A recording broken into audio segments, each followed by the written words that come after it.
Thank you, Mr. Chairman. First, I want to acknowledge and just say, Kevin, in this room are probably about 15 to 20 students from the Mandan, Hidatsa, and Arikara Nation. And what we talk about is their future when we talk about the development of this resource, doing it the right way, but also not discouraging folks from actually making that investment. And so I want to just start out in that context, that this, for many of our treaty tribes, whatever land was negotiated in those treaties is the land that they have to develop and use. And I think one of the biggest complaints that I hear repeatedly in Indian country is that this system of federal regulation treats these as if they were public lands and not tribal lands. And I think both of you acknowledge that this is land that, first and foremost, the tribes have primacy over. And the federal government would not play this same role if these were private leases that did not have any kind of tribal or federal land involvement. And so this creates a real system of problems for developing these resources on the reservation. And I don't think it can be understated. I just met yesterday with a major company that does business on the Mandan, Hidatsa, and Arikara Nation who told us that they're this close to pulling out and this close to moving those rigs someplace else because of the morass of federal permitting. Now, Senator Dorgan once said it takes 4 agencies and 49 steps. I think when we count it with the Mandan, Hidatsa, and Arikara Nation, we say it's 7 agencies and 100 steps.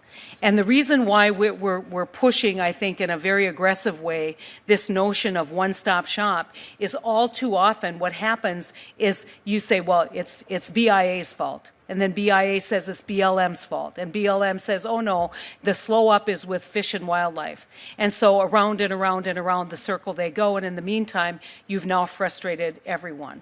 And so I want to go back to Senator Tester's discussion about one-stop shop and accommodating those concerns, not from the standpoint of just ease of discussion, but really accountability of all those agencies to work together.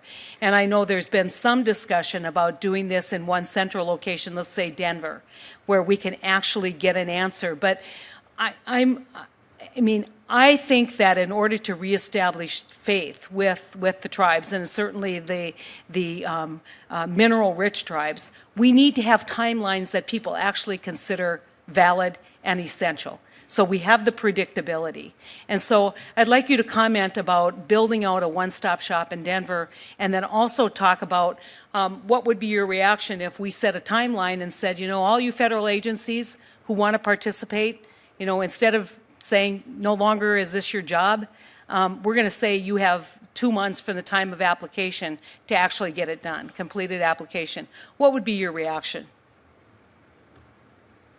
Well, that would motivate us, Senator. I would hope so.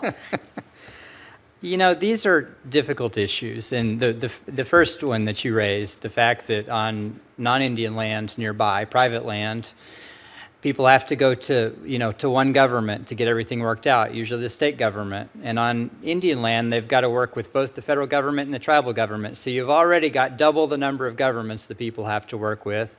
And you also bring, there's always sort of a clash of multiple interests whenever we do any kind of energy development. There's sacred sites, there's endangered species, there's the interest in getting the minerals out of the ground, and economic development and all that. And so these are difficult issues because we put different federal agencies in charge of each of those interests. But you do understand their problem with this distinction of public land versus tribal land, right?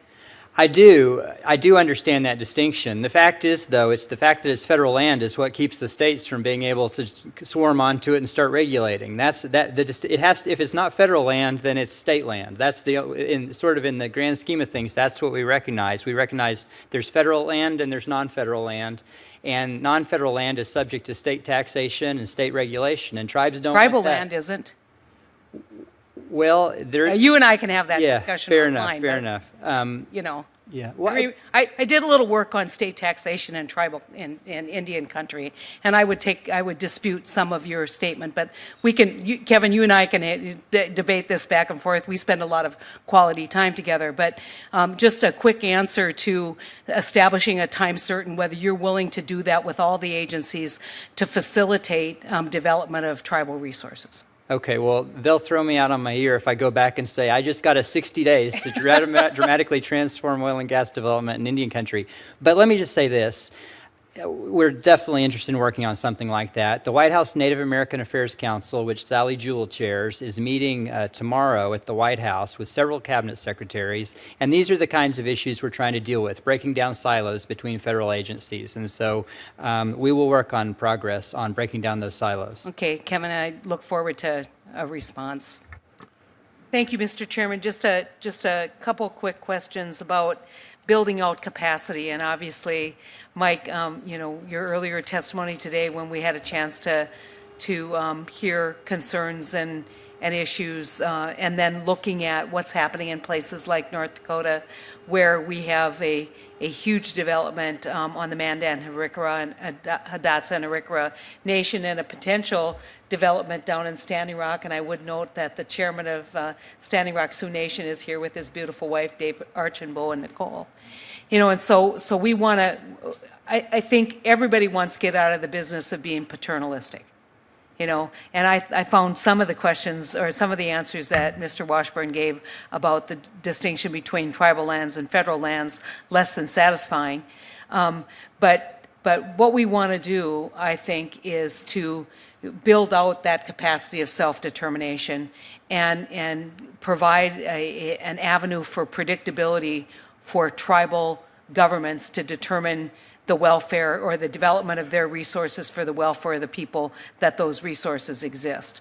You obviously have an excellent reputation among the oil and gas producing counties. What can the tribes do working among themselves to build out that capacity and maybe create, a broad standard that then could be used to argue with Department of Interior that you're ready? With that, there has been efforts, particularly in the Four Corners area, to bring Four Corners tribes together that are energy producing and really prompt these questions to come up with some answers. What is it going to take from a capacity standpoint? And a lot of it really boils down to hiring the right people, the experts. Will the tribes have that ability? Some may not. But is there an opportunity to share some of that expertise across the board, or at least from the standpoint, what are the qualifications needed for some of these positions? Because we realize when you look at the federal capacity, again, like I said this morning, the institutional knowledge is being lost in the federal system. So who better to gain that, particularly with tribes that are seeking education, getting the professions, and actually exceeding the federal capacity. So I think here it's working together amongst ourselves as tribes to better our lives.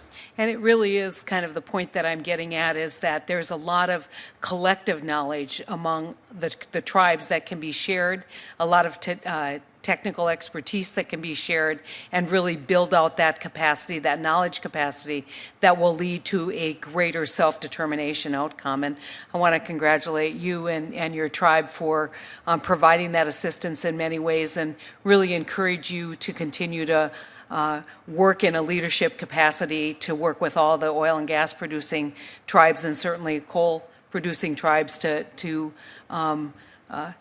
to reach that point at which these minerals, which are part of your treaty right, can be determined, the use of those minerals and oil and gas can be determined by the people that own those minerals, and that's the tribal entities themselves. Well, thank you.